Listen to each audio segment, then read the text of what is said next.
문제 31번. 온수보일러에서 팽창 탱크 설치하는 목적으로 틀린 것. 팽창 탱크는 설치하는 목적이 보통 온, 공, 장, 보, 온. 이게 암기사항이죠. 온수가 최적 팽창하는 팽창 압력을 흡수해준다. 공기 빼기 밸브 역할도 한다. 장치 내부에 일정한 압력을 유지시켜준다. 보일러에 부족한 보충수를 공급해준다. 온수 넘침으로 인해서 그걸 밖으로 버리지 않고 팽창 탱크로 되돌려 줌으로 인해서 열 손실을 방지한다. 자, 틀린 거 보겠습니다. 공기를 배출하고 운전 정지 후에도 일정한 압력이 유지된다. 보충수를 공급해준다. 팽창한 물의 배출을 방지해서 장치 내 열 손실을 촉진한다가 아니고 열 손실을 막아준다.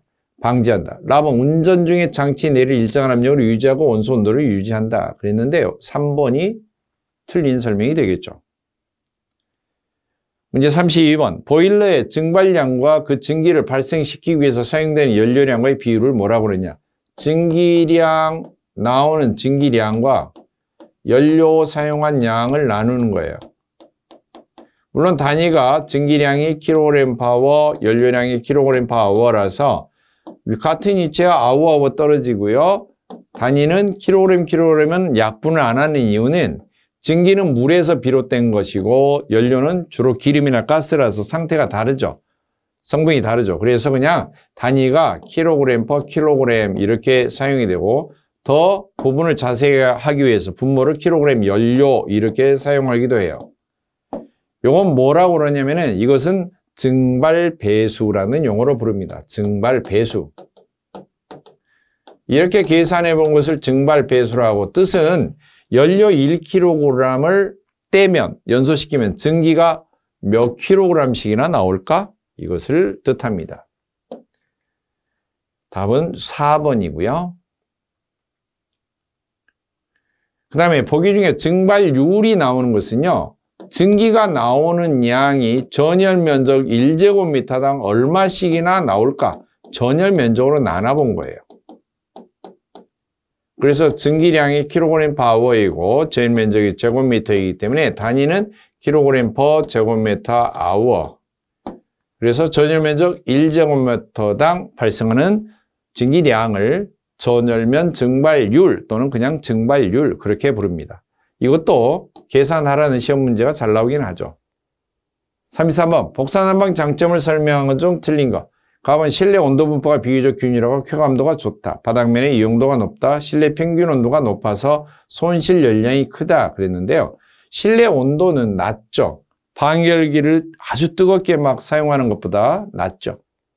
그 다음에 실내 공기 대류가 적어서 바닥 먼지 상승이 적다. 그랬는데요. 실내 단면들어 보면은 바닥 속에 관을 매설을 해서 이 속에 온수나 증기를 보내서 전체를 가열하니까 다 온도가 균일해서 한쪽이 온도가 뜨겁고 한쪽이 차면은 이렇게 대류 현상이 생길 텐데 이 대류 현상이 없어요. 공기가 정지해 버려요. 대류 현상이 없어서. 그래서 먼지 같은 것이 상승 기류에 같이 돌아다니는 게 아니고 바닥으로 다 깔아앉습니다. 공기가 쾌적하고요. 온도 차이가 적기 때문에 방 어디를 가나 온도 차이가 적기 때문에 쾌감도가 좋습니다. 그리고 실내 온도는 방열기를 사용해서 막 뜨겁게 막 전기 방열기 같으면 102도씨 물에 끓는 온도보다도 더 높은 온도로 가열을 해서 실내 공기를 막 뺑뺑 돌려가지고 이렇게 난방을 하는데 이런 경우는 온도차도 심하고 화상의 우려도 있고 또는 창문을 개방한다든지 그러면은 뜨거운 공기가 쑥 빠져나가서 열 손실이 크죠. 그런데 이런 방법은 복사난방은 그렇지가 않죠. 평균 온도도 낮은 편이고요. 그리고 창문 개방할 때도 이 구조체 자체를 다 식힐 수가 없죠. 환기를 위해서 약간 열었다 다시 닫으면 금방 따뜻해지죠. 3번이 틀린 설명이 되겠습니다. 34번 보일러수 외처리 종류에 해당이 되지 않는 거 그랬는데요. 보일러 속에 들어있는 불순물, 보일러 수에 들어있는 급순물, 불순물이 보일러 안으로 들어갈 때 스케일이 되는 주 원인이 되거나 여러 가지 부식을 일으키거나 포밍, 프라이밍을 일으키거나 이런 것 등등 안 좋은 장애를 일으킵니다. 따라서 보일러 수를 공급하기 전에 바깥에서 한번 처리를 해요. 이것을 1차 처리 또는 외 처리, 바깥에서 한다. 그 다음에 안에 공급된 상태로 처리하는 것을 내 처리 또는 2차 처리, 그렇게 구분하고요. 내 처리 또는 2차 처리는 전부 다 약품을 이용해서 처리를 하는데 그 모든 약품을 다 첨관제, 그렇게 부릅니다. 약품 종류가 많이 있는데 한꺼번에 첨관제 합니다. 첨관제는 내 처리에 사용되는 2차 처리에 사용되는 방법입니다. 여과법, 기폭법, 정류법 이런 것은 바깥쪽에서 하는 방법이죠. 예, 보일러의 불순물 가운데 물 속의 1번은 뭐냐? 녹아있는 상태의 불순물. 예, 이것을 용존 고용물이라고 하는데 녹을 용, 존재한다, 있다. 녹은 상태로 물 속에 들어있는 형태. 뭐 설탕이 녹아있으면은 안 보이잖아요. 예, 그처럼 원래 고체 형태였는데 물에 녹아버렸어. 주로 염류를 뜻하고요. 소금기 종류. 구체적으로 말하면 칼슘이나 마그네슘 이온이 녹아있는 것을 말하고 나중에 이건 스케일의 성분이 됩니다. 그래서 이런 걸 골라내려면 증류, 끓여서 받아낸다. 예, 증류법 또는 속에 칼슘, 마그네슘 이온을 제거해내는 이온 교환법 이런 방법을 사용하고요. 두 번째, 고체가 들어있는데 녹지 않아요. 그래서 물빛이 흐리게 탁하게 나와. 그래서 나타낼 현자를 써서 흐리게 나타나는 성질이 있는 현탁질 고형물. 주로 흙탕물 같은 것을 말하고요. 흙탕물. 이런 경우는 침강, 깔아쳐요. 필터로 걸러요. 여과. 그래도 잘 안 걸러져. 뿌옇게 되어 있어. 깔아앉지도 않고. 그러면 백방 같은 걸 풀어요. 덩어리가 져서 빨리 깔아앉도록. 그런 것을 응집. 그렇게 부르고요. 세 번째로는 가스 성분이 녹아있는 거. 용존 가스 성분. 산소나 탄산가스 이런 것이 녹아있을 때. 뭐 용존 산소 그러면은 보일러 속에 들어가면은 깨알 모양으로 부식을 일으키는 점식의 원인이 되기도 합니다. 그러면 그런 경우는 어떻게 되느냐? 기폭법, 탈기법 이런 방법을 사용을 해서 걸러냅니다. 그래서 지금 나와 있는 여과다, 증류다, 기폭이다 다 이건 외처리 방법입니다. 보일러 바깥에서 처리하는 방법이라는 거죠. 첨관제는 약품을 뜻하고요. 이것은 내처리에 사용되는 약품은 다 통칭해서 한꺼번에 칭하기를 첨관제 그렇게 불러줍니다.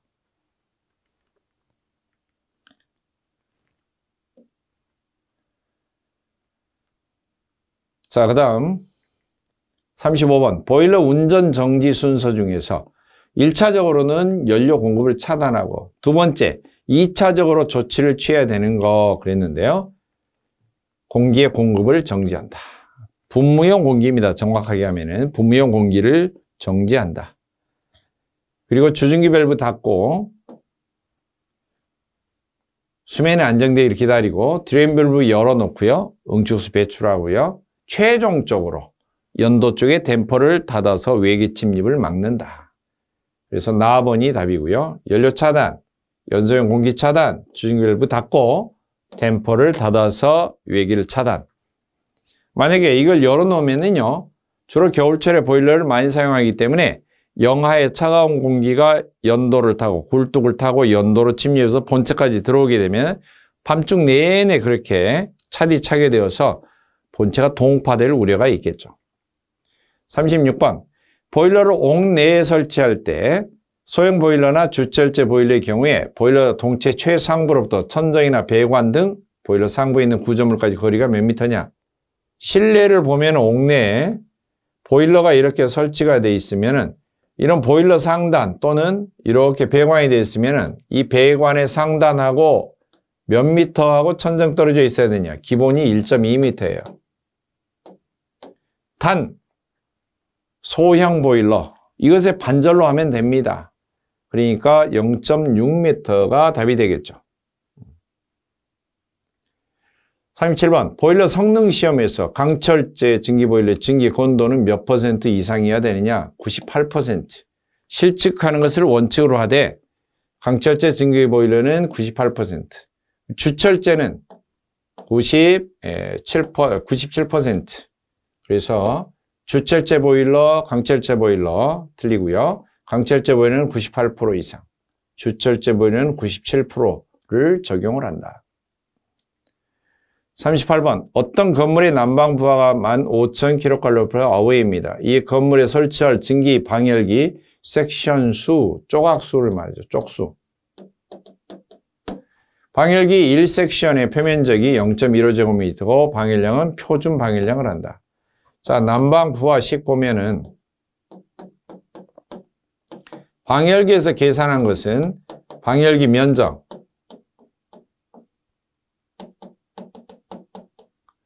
곱하기 방열량 그렇게 되죠. 물론 방열량은 방열 개수의 방열기 온도차 곱한 개념이고요. 방열기 면적은 쪽수 곱하기 쪽당 면적이죠. 따라서 쪽수를 구하려면 쪽당 면적 방열량을 반대편으로 옮겨서 이항 정리 나누기로 하면 되겠죠. 그러니까 난방 부하 나누기 쪽당 면적 방열량을 옮겨서 나눠주는 거죠. 자, 식 대입합니다. 난방 부하 15,000. 쪽당 면적 섹션당 면적이죠. 0.15. 그 다음에 방열량은 표준으로 한다고 그랬으니까 증기인지 온수인지 봐야죠. 온수 같으면은 450, 증기 같으면은 650. 문제를 꼼꼼히 봐야죠. 어떤 건물의 난방부하가 15,000이다. 이 건물에 설치할 증기 방열기. 그러니까 650이죠. 계산기 눌러서 답 확인하면 되겠죠. 답은 154쪽 이렇게 나오고요.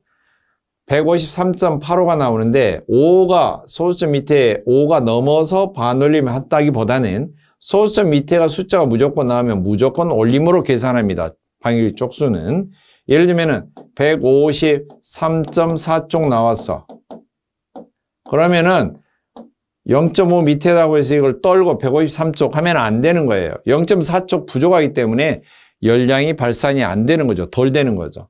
그렇다고 해서 방열기가 조각이 다 조립되어 있는데 그 한 조각에 또 옆구리를 찢어서 터가지고 0.4쪽만 설치할 수가 없잖아요. 그래서 무조건 쪽수는 올려서 계산한다. 39번 그랜드 패킹을 사용하지 않고 금속재 벨로우즈로 밸브 축을 감싸고 공기의 침입이나 누설을 방지해서 증기나 온수 유량을 수동으로 조절하는 밸브로서 팩레스 밸브, 팩리스, 패킹이 없는 밸브라고도 하는 것. 보통 패킹이 없는 팩리스 밸브를 사용하는 게 뭐냐? 방열기용 밸브예요. 방열기용 밸브. 그래서 답은 3번이고요. 40번 보일러 조종자의 준수사항으로서 틀린 것. 보일러 관리자죠. 취급자죠. 보일러 안전관리, 운전 효율 향상 및 환경 보존을 위해서 노력한다. 각종 안전장치 정상 작동 여부를 점검한다. 운전 효율 향상을 위해서 필요한 운전 조건을 점검한다. 조종하는 보일러 검사할 때, 성능검사, 안전검사할 때 반드시 입회해야 됩니다. 입회하지 않아도 된다가 아니고 입회해야 된다. 반드시 입회해야 돼요. 그러니까 4번이 틀렸죠. 41번 온수 온돌에서 기초의 바닥이 지면과 접하는 곳에는 방수처리가 필요하다. 이 방수처리 목적에 해당되지 않는 것. 실내가 이렇게 단면이 있으면요. 여기에 방열관을 이렇게 물론 밑에 기초 콘크리트를 하죠. 그런데 깊숙이 이 부분이 다 방수 처리가 돼 있어야 되고 가장 마지막에 방수 모르타층의 10cm 위 부분까지는 올라오게 방수 처리를 해야 돼요. 만약 그렇지 않으면 습기가 올라와서 이 습기가 증발하면서 열 손실이 많이 발생합니다. 자, 그래서 수분 증발에 의해서 열 손실을 방지하고요. 또 물기가 올라면은 장판 같은 데가 부식이 되겠죠. 배관도 부식이 되고 단열적과 효과죠. 근데 장판 부식이 어떤 장판 재질에 따라서는 쉽게 말하면은 습기의 침입을 많이 당하는 쪽이 있고 그렇지 않는 쪽이 있겠죠. 자, 그렇다면은 가장 거리가 먼 것이다 라고 보면은 뭘까요? 자, 단열적과 저하철에 사실 이것도 해당이 되기는 하는데요. 습기를 머금고 있으면 수분이 올라오면은 단열재가 여기 가운데 방열관 소개가 이 단열재가 채워지는데 단열재는 습기를 머금으면 원래 열전도율이 증가하고 단열 효과가 떨어지게 됩니다. 자, 그래서 지면으로부터 스며든 습기에 의해서 단열재의 단열 효과가 떨어지게 되는데, 방수 처리가 되면은 단열 효과가 떨어지는 것을 막아주는 거죠. 초래하는 게 아니고. 그래서 4번이 틀린 설명이죠. 만약 방수 처리가 안 되어 있으면 단열 효과가 떨어지는 현상이 생기고요. 그 다음에 이 방수 처리는 고층일 때는 어떻게 되느냐? 1층 바닥면만 하도록 되어 있습니다. 2층이나 3층, 4층 이런 지하층하고 접촉하지 않는 쪽은 방수 처리를 하지 않아도 된다. 42번 강철제 보일러의 소음은 보일러 측면 또 후면 1.5m 떨어진 곳에서 또 1.2m 높이에서 측정해야 되며 몇 데시벨 이하에 되는가? 보일러 소음을 말합니다. 보일러 소음 기준인데요. 보일러 소음 기준은 1, 2, 3, 4번 중에서 소음이 많은 게 좋겠어요? 적은 게 좋겠어요? 되도록이면 적은 게 좋겠죠? 법적인 규정은 95데시벨 이하에 된다. 측정할 때는 보일러 측면이나 후면에서 1.5m 떨어진 거리상으로, 그 다음에 높이는 1.2m 높이에서 측정을 한다. 소음 측정기로, 데시벨 측정기로 측정을 한다. 95데시벨 이하에 된다. 그렇게 돼 있고요. 송풍기 소음은 송풍기 정면에서 1.5m 떨어진 곳에서 측정을 해야 되고 역시 95데시벨 이하에 된다. 그렇게 되어 있습니다. 43번 장시간 사용을 중지하고 있던 보일러가 점화 준비할 때 부속장치 조작이나 시동으로 틀린 것. 1번 댐퍼는 굴뚝에서 가까운 것부터 차례대로 연다. 즉 거꾸로 연다는 거죠. 나번 통풍장치의 댐퍼 개폐도가 적당한지 확인한다. 다번 흡입 통풍기가 설치된 경우는 가볍게 운전을 한다. 라번 절단기나 과일기에 바이패스가 설치된 경우는 바이패스 댐퍼를 연다. 옆으로 지나가는 것을 열어서 절단기나 과일기 속에 증기나 물이 유동하는 걸 확인하고 난 다음에 주 댐퍼 쪽을 열어야 됩니다. 4번은 틀린 설명이죠. 바이패스 댐퍼는 점화 준비 시에 열어놓는다. 44번 보일러 급수 처리의 직접 목적과 가장 거리가 먼 것. 급수 처리라는 것은 불순물을 제거하는 걸 말해요. 불순물을 제거하면은 이 불순물이 보일러 안으로, 본체 안으로 들어갔을 때 물때라든지 여러 가지 포밍 프라임이나 이런 것들을 발생을 시키는 걸 막아줄 수가 있겠죠. 자, 따라서 본체 내부에서 일어나는 현상을 막아주는 거예요. 가성취화 발생을 감소시킨다. 부식을 발생을 방지한다. 스케일 생성이나 고착을 방지한다. 그랬는데 배관 내의 수격작용은 주로 증기관에 이송할 때, 증기관 내부에서 발생하는 거예요. 그러니까 물하고는 별 관계가 없죠, 사실. 급수 처리를 하는 것과 수격작용이 예방되는 것하고는 관계가 없죠. 45번 증기난방 분류 중에서 증기공급법에 속하는 것, 증기를 공급하는 법에 속하는 것, 상향 공급입니다. 자, 보일러가 있다. 그러면은 각 층에 방열기가 있다. 이렇게 올라가면서 공급하는 방식, 이게 상향식이고요. 그 다음에 한번 최상층까지 올렸다가 내려오면서 공급하는 방식, 이건 하향식입니다. 상향식, 하향식, 증기공급법에 의해서 종류를 구분하는 방법입니다. 진공공급, 기계공급 이런 건 없고요. 당관식이라고 하는 건 있는데 이건 배관 방식에 따라서 당관식, 그렇게 구분하는 겁니다. 46번 보일러 압력 상승에 따라 닫혀 있는 주증기 스톱 밸브를 처음 열어서 사용처로 증기를 보낼 때 워터 햄머 발생을 방지하기 위한 수격작용이죠. 갑작스런 증기 이송으로 인해서 증기관 내에 고여있던 응축수가 밀려서 배관의 굴곡부나 장치에 충돌을 일으켜서 일어나는 현상, 그게 수격작용, 워터 햄머라고 하죠. 방지를 위해서 조치가 뭘까? 1번 증기를 보내기 전에 증기를 보내는 축에 주증기관이나 드레인 밸브를 다 열고 응축수를 완전히 배출을 시킨다. 전해입니다. 전해. 자, 나방 관이 따뜻해지면 주증기 밸브를 단번에가 아니고 서서히 서서히 열어서 완전히 연 다음에는 살짝 되돌려 놓는다. 다시 약간 잠근다는 거예요. 완전히 활짝 열면은 계속 뜨거운 증기가 이송되면서 밸브 회전축과 그 다음에 밸브 잡아주는 스템 나사 부분이 완전히 밀착이 돼서 나중에 잠겨지지가 않습니다. 다음은 바이패스 밸브가 설치되어 있는 경우는 먼저 바이패스 밸브를 열어서 주증기를 따뜻하게 한다 그랬는데, 증기 이송할 때 주 스톱 밸브가 있는데 이 옆으로 조그맣게 증기를 바이패스 시킬 수 있는 밸브가 있다면 이걸 먼저 열어서 증기관을 따뜻하게 한 다음에 그 다음에 주 밸브를 열어라 하는 거죠. 4번 바이패스 밸브가 없는 경우는 보일러 주증기 밸브를 조심스럽게 열어서 증기를 조금씩 보내서 시간을 두고 관을 따뜻하게 한다. 그래서 이 부분이 틀렸다고 보시면 되겠죠. 단번에 천천히 열어야 됩니다. 천천히 약간 열어서 이렇게 해야 되고요. 47번 보일러 수리 시 안전상으로 틀린 거. 가번 부식 부위에 해머 작업할 때는 불똥이 튈 수가 있으니까 보호안경을 착용한다. 나번 파이프 나사 절삭할 때 나사 부분은 날카롭기 때문에 맨손으로 만지지 않는다. 다번 토치 램프 작업할 때는 화재 위험 때문에 소화기를 비치한다. 4번 파이프 렌치는 무거우니까 망치 대용으로 두드러 패는 데 사용한다. 이러면 안 되죠.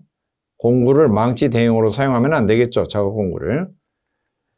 48번 증기보일러는 2개 이상 안전밸브를 설치를 해야 됩니다. 그렇지만 전면적이 얼마일 때는 1개 이상으로 봐줍니까? 전면적 50제곱미터. 이럴 때는 1개 이상으로 설치해도 된다. 이렇게 돼 있죠. 기본적으로는 2개이지만. 49번 난방 배관에서 배관의 관경을 결정하는 요소와 가장 관계가 없는 것 했는데요. 배관의 관경을 결정하는 가장 중요한 것은 유량과 유속입니다. 사실. 왜냐면은 첫 번째는 유량은 단면적 곱하기 속도예요. 단면적은 원의 단면적이기 때문에 관이 둥그렇죠. 4분의 파이 곱하기 지름 제곱이 단면적입니다. 한마디로 지름이 관경인데 관경을 결정할 때 직접적인 요소는 유량과 속도는 기본적인 요소라고 보시면 되죠. 근데 관의 재질상 관 안쪽이 얼마나 매끄러운가에 따라서 그 마찰에 따라서 저항을 받는 정도가 다르고요. 저항을 받으면은 압력 저하와 함께 속도가 줄어듭니다. 또한 이러한 관 마찰 저항이 있는데 배관의 길이가 총 얼마나 연장되어 있을 것인가, 이것도 고려 대상이죠. 마찰이 큰데 길이도 긴데 그러면 어때요? 계산하는 것보다도 더 관경이 커져야지만이 많은 유량이 원활하게 흘러갈 수 있는 거죠. 그 다음에 관의 재질하고 제조회사, 이 제조회사는 관계가 없죠. 제조회사에서 돈 받아 먹은 거 있습니까? 그 특정한 제조회사 써야 되는 거 아니죠. 4번은 틀린 설명이 되겠죠. 50번 난방부와 계산할 때 반드시 고려할 사항으로 가장 거리가 먼 것. 풍량을 고려한, 바람의 양을 고려한 일사량, 햇빛 쏟아지는 것을 일사량이라고 하고요. 그 다음에 풍량하고 풍향, 방향인데 원래 동사남북 방향을 고려한 일사량 및 건물의 위치, 방위, 남은 바닥에서 천정까지 높이, 이것은 실내 평균 온도를 결정짓는데 중요합니다. 답은 벽이나 지붕, 바닥 등의 두께나 보온. 답은 실내 조명이나 열 발생하는 것에 대한 취득 열량 그랬는데요. 자 봅시다. 실내에서 실외로 100만큼의 열이 손실돼요. 그런데 천정에 달린 전등에서 합해서 한 5 정도의 열량이 발생이 되고, 그 다음에 실내에 있는 사람의 몸에서 한 5 정도의 열량이 발생이 된다고 칩시다. 그러면은 합해서 10 정도의 열량, 그 다음에 태양빛이 들어온 것에 의해서 한 5 정도가 되면은 다 합해서 15 정도가 열량이 보충이 되니까, 그러면 보일러실에서 뜨거운 물 보내서 방열기로 열 뿜을 때 15 빼고 85 정도만 보내주면은 너희들이 알아서 해라, 이런 것은 없어요. 난방부와 계산할 때는 취득열, 실내에서 발생하는 열, 쏟아지는 햇빛, 일사량 이런 것은 여유치로 보아서 계산에 포함하지를 않습니다. 자, 그래서 가장 거리가 먼 거, 실내 조명 열 발생원에 의한 취득 열량, 이것은 해당 사항이 없고요. 자, 그 다음에 가장 거리가 먼 거 그랬는데 일사량, 사실 이것도 별 관계가 없지만 건물의 위치, 즉 방위, 동서남북은 남양집에 비해서 동양, 또 서양은 더 많이 손실. 그 다음에 북서풍이 많이 부는 겨울이라 북서쪽 향하는 북쪽은 더 많이 손실. 그래서 사실 방위가 더 방향, 동서남북 방향도 큰 영향을 미칩니다.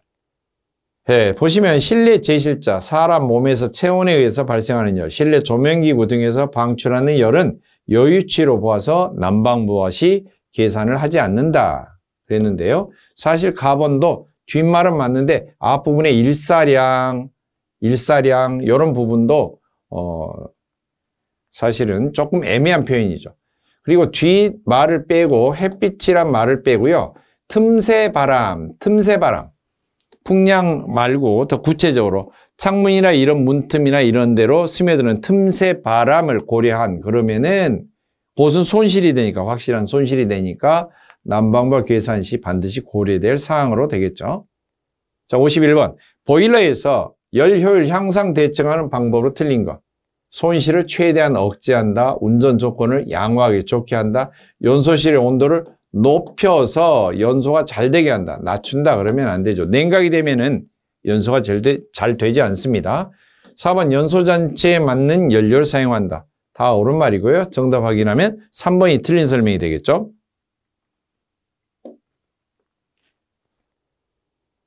52번 보일러를 수동 조작으로 점화할 때 방법으로 틀린 것. 수동으로 점화합니다. 가번 연료가 중위인 경우에도 점도가 분무 조건에 알맞게 되도록 예열을 해준다. 나번 점화봉을 이용해서 반드시 점화한다. 수동 조작이니까 점화봉이죠. 답은 연료의 종류나 연소실 열부에 따라서 2 내지 5초간의 점화 제한 시간을 설정을 해서 점화 시간의 설정 시간에 오버가 되면은 연료만 많이 분사되어 있고 점화가 되지 않아서 연소실 안에는 미온소 가스가 가득 차게 되니까 다시 점화봉을 빼내고 포스트 퍼지하고 프리 퍼지 다시 다 논에 환기하고 처음부터 재조작을 해야 됩니다. 버너가 2대 이상인 경우는 아래쪽 버너부터 점화를 해서 아래쪽에 화력이 타고 있는 동안에 위쪽 버너가 점화가 잘 되도록 해줘야 됩니다. 그래서 라번이 틀린 설명이 되겠죠.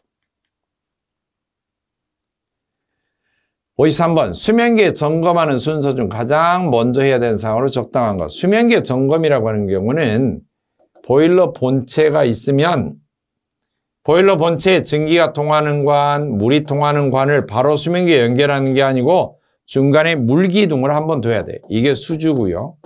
이 수주에 수면계를 연결합니다.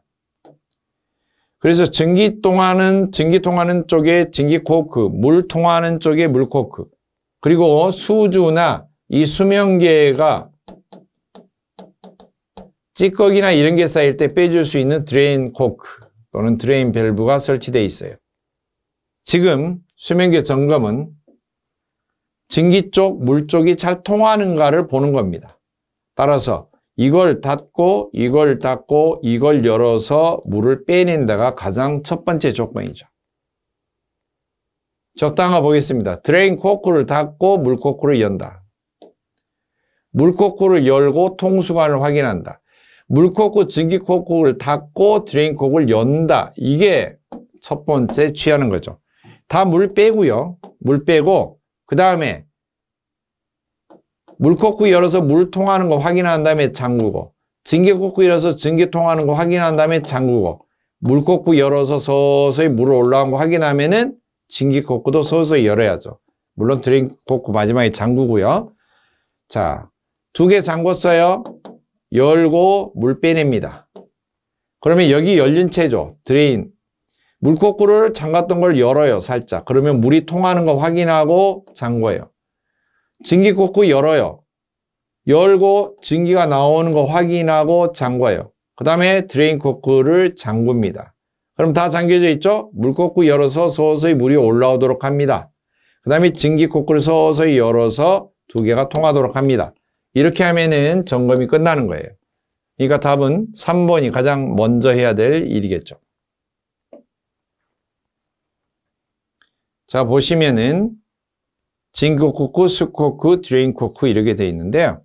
설명은 똑같은 내용입니다.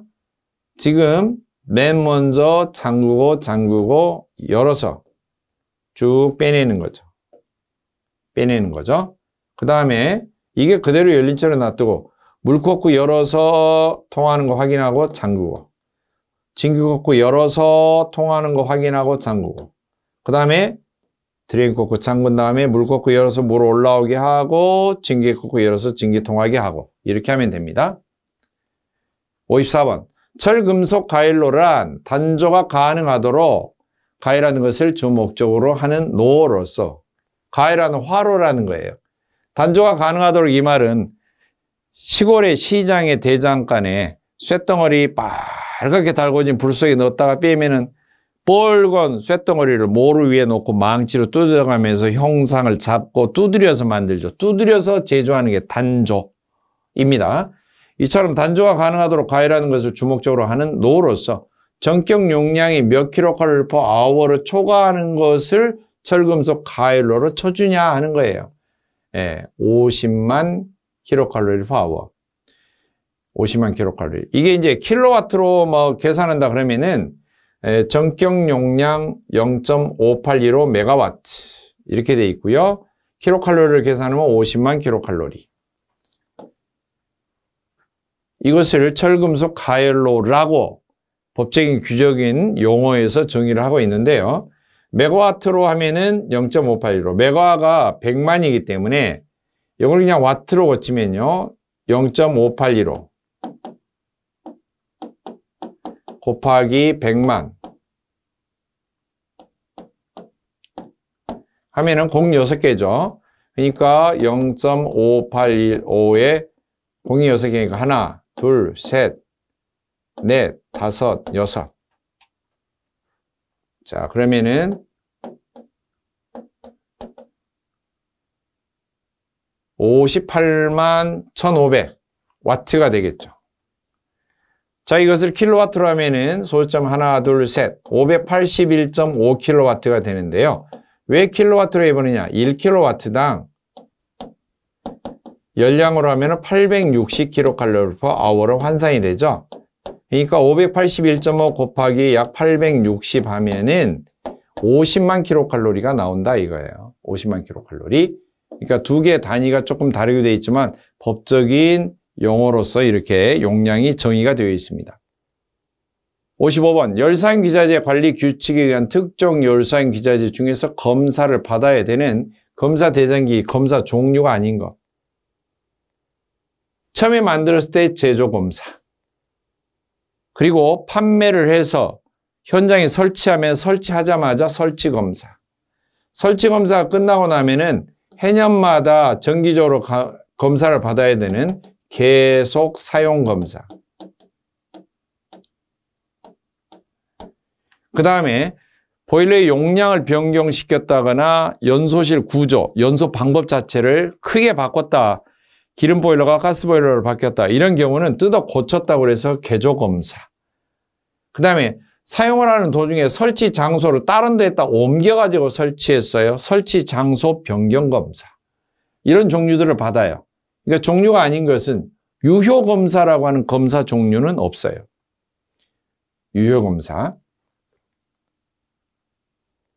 제조 검사, 설치 검사, 계속 사용 검사, 뜯어 고칠 때 개조 검사, 설치 장소를 변경할 때 설치 장소 변경 검사.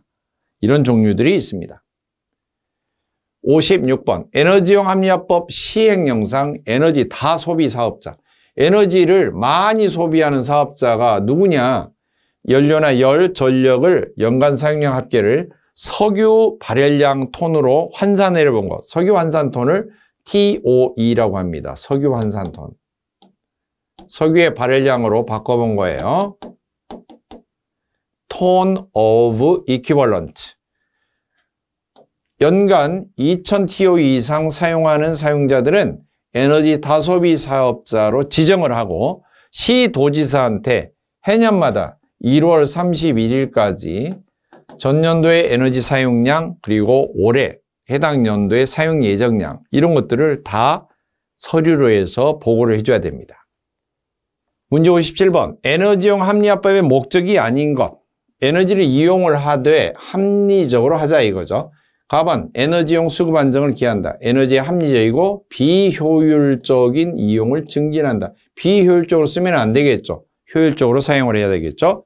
답은 에너지 소비로 인한 환경 피해를 줄인다. 랍은 지구온난화 최소에 이바지한다. 정답 확인하면 나번이 목적이 틀린 목적이 되겠죠. 58번 에너지 사용 계획에 포함이 되지 않는 사항. 가번 에너지 수요 예측 및 공급 계획, 에너지 수급에 미치게 될 영향을 분석한다. 에너지용 효율 향상 방안, 열사용 기자재를 판매할 계획, 에너지를 지금 사용하려고 하는데 일정 규모 이상의 에너지를 사용을 해야 될 시설이나 이런 경우를 신축, 증축하거나 이런 경우는 공공기관 사업자, 민간 사업자 물론 법적인 제한, 용량이 다르지만 미리 사용 계획을 산업통상자원부장관에게 제출을 해서 승인을 받고 즉 협의를 한다거나 승인을 받고 나서 사용을 해야 됩니다. 그럴 때 에너지 열사용 기자재를 판매할 계획이 포함되어 있느냐 그게 아니고요. 사용 계획이기 때문에 기자재 판매 계획은 해당 사항이 없죠. 문제 59번 에너지용 합리화법에 따른 열사용 기자재 종류 중에 소형 온수 보일러라고 하는 것이 무엇이냐 적용 범위가 옳은 것 제일 면적이 14제곱미터 이하이고 최고 사용압력이 0.35MPa 이하인 온수 발생하는 보일러 이것이 바로 소형 온수 보일러라고 법적으로 용량이나 제일 면적을 규정을 해놓은 범위다라고 하는 겁니다. 60번 산업통상자원부장관 또는 시도지사 업무 중에서 한국에너지공단에 위탁을 해놓은 업무가 아닌 것 검사 대상기기 검사 에너지공단에서 업무를 담당합니다. 검사 대상기기 폐기나 사용 중지 또 설치자 변경에 대한 신고의 접수 업무 검사 대상기기 조정제 자격 기준을 제정한다 이거 아니고요. 에너지 전략 전문기업에 등록을 한다. 그래서 답은 기준을 제정한다. 이것은 관리공단 업무가 아니죠. 한국에너지공단 업무가 아닙니다. 자, 지금까지 2010년 5회 에너지관리 기능사 기출문제 해설을 모두 마치도록 하겠습니다.